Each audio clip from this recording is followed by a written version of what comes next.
वो हमारा स्कूल का दिन था जब मैं एक श्रुति नाम की लड़की को पसंद करता था। उस समय मैं 10th क्लास में था। श्रुति भी 10th क्लास में ही थी। हम दोनों एक दूसरे को पसंद करते थे। उस समय मैंने अपने दिल की बात उसे बताई और उसने मेरे प्यार को एक्सेप्ट कर लिया। हम दोनों एक ही बस में स्कूल जाया करते थे। बस में अक्सर मैं उसकी बगल वाली सीट पे बैठ जाया करता था और वो पल मानो मेरी ज़िंदगी के सबसे खूबसूरत पल थे। क्लास में लगभग सभी को हमारे प्यार के बारे में पता था। मेरे दोस्त हमेशा श्रुति का नाम लेकर मुझे चिढ़ाया करते थे। श्रुति और मैं लंच के समय साथ में खाना खाते थे और खाते हुए अपने फ्यूचर की बातें किया करते थे।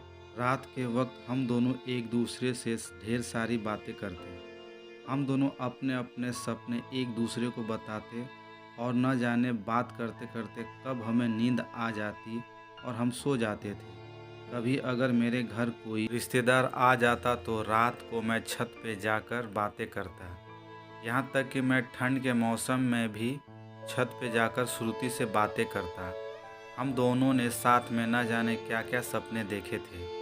शादी, बच्चे और यहाँ तक कि हमने बच्चों के नाम भी सोच रखे थे। स्कूल तक तो हम दोनों की प्यार की गाड़ी काफ़ी अच्छी चल रही थी। लेकिन जैसे ही हम कॉलेज में गए तो धीरे धीरे सब कुछ बदलने लगा। कॉलेज में आने के बाद श्रुति अब पहले जैसी नहीं रही।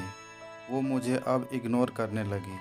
अब ना वो पहले जैसी बातें करती और ना वो मेरी तरफ देखती। मैं सोचने लगा ये श्रुति को क्या होता जा रहा है, वो मेरे साथ ऐसा क्यों कर रही है। एक दिन श्रुति के एक फ्रेंड से मैंने पूछा, देखो ना श्रुति अब मुझसे पहले जैसी बातें नहीं करती, वो अब मुझे इग्नोर करने लगी है। उसकी फ्रेंड ने मुझे बताया कि श्रुति को मैंने कॉलेज में अभय नाम के लड़के से अक्सर बातें करते हुए देखती हूँ। शायद मुझे लगता है श्रुति उसे पसंद करती है। उसकी फ्रेंड की बातों को सुनकर मेरी दिल की धड़कन बढ़ने लगी।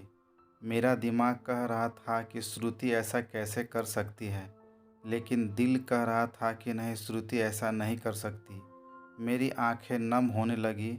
मैंने अपने आंसुओं को रोका, लेकिन तब भी मैं अंदर से रोने लगा। घर जाकर मैंने श्रुति का फेसबुक अकाउंट और इंस्टाग्राम अकाउंट चेक किया। मैंने देखा कि श्रुति ने अभय को फॉलो किया हुआ है और उसके फ़ोटो पे लाइक और दिल वाले इमोजी का कमेंट भी था। मैंने तुरंत श्रुति को कॉल किया, लेकिन उसने मेरे कॉल का जवाब नहीं दिया। अगले दिन जब मैं कॉलेज गया तो श्रुति से मैंने पूछा, क्या तुम अभय को पसंद करती हो? श्रुति, ये तुम क्या बोल रहे हो? मैं जो पूछ रहा हूँ उसका जवाब दो।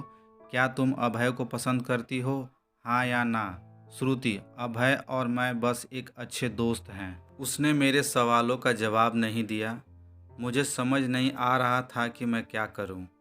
मैं अब काफ़ी चिड़चिड़ा हो गया था और छोटी छोटी बातों पे नाराज़ हो जाया करता था। श्रुति अब पहले जैसी नहीं रही।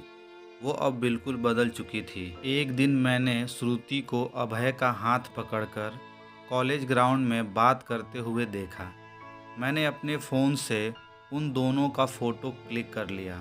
कॉलेज ख़त्म होने के बाद मैं श्रुति के पास गया और उससे कहा, श्रुति, 2 मिनट मुझे तुमसे कुछ बातें करनी है। श्रुति, हाँ बोलो, क्या बात करनी है?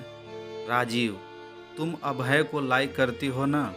श्रुति, मैंने तुम्हें कल ही बोला था कि अभय और मैं बस एक अच्छे दोस्त हैं। राजीव, सिर्फ अच्छे दोस्त हो ना? तो ये फ़ोटो देखो, एक दूसरे का हाथ पकड़कर क्या बातें हो रही थी। श्रुति गुस्से से मेरी तरफ देखी और बोली, हाँ मैं उसे लाइक करती हूँ, तुम्हें उससे क्या प्रॉब्लम है? राजीव, श्रुति, हम दोनों स्कूल से एक दूसरे से प्यार करते हैं, तो फिर ये बीच में अभय कहाँ से आ गया? श्रुति, स्कूल लाइफ वो हमारा बचपन था, बस वो प्यार नहीं था और हम सिर्फ एक अच्छे दोस्त हैं। मैं अब जा रही हूँ, बाय। हम बस अच्छे दोस्त हैं, ये बोलकर वो बड़ी आसानी से चली गई। मेरे और मेरे फीलिंग्स के बारे में उसने एक पल भी नहीं सोचा। मैंने तो उससे सच्चा प्यार किया था। उस रात मेरे आँखों में आंसू और नज़रों के सामने वो पुरानी यादें साफ दिखाई दे रहा था। उसकी पुरानी फ़ोटो को देखकर मैं बस रोता रहा। मुझे कुछ भी खाने पीने का मन नहीं कर रहा था। मेरी भूख प्यास सब मर चुकी थी। मैं बीमार पड़ गया। मेरी तबीयत पूरी तरह ख़राब हो गई। मैं कई दिनों तक कॉलेज भी नहीं गया। रात को जब भी उसे ऑनलाइन देखता तो मुझे बहुत तकलीफ़ होती। जब मैं उसे मैसेज करता तो वो मेरे मैसेज का जवाब नहीं देती।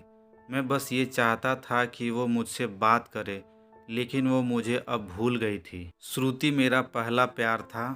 वो कहते हैं कि पहले प्यार को आप भूल नहीं पाते हो। मैं भी उसकी यादों को नहीं भूल पाया। आज भी जब मैं अपने स्कूल के रास्ते से गुजरता हूँ तो वो पुरानी यादें फिर से ताज़ा होने लगती है। अब कॉलेज में दोस्तों से मुस्कुराते हुए मिलता हूँ, लेकिन अंदर से आज भी दुखी हूँ। अब ये दुख कब कम होगा मुझे नहीं पता। जीवन में जैसा हम सोचते हैं वैसा नहीं होता। आप सच्चे हो इसका ये मतलब नहीं कि सामने वाला भी सच्चा हो। वक्त के साथ इंसान भी बदल जाते हैं। समाप्त। दोस्तों, अगर ये आपको स्टोरी पसंद आई तो प्लीज़ मेरे चैनल को लाइक और सब्सक्राइब ज़रूर करें।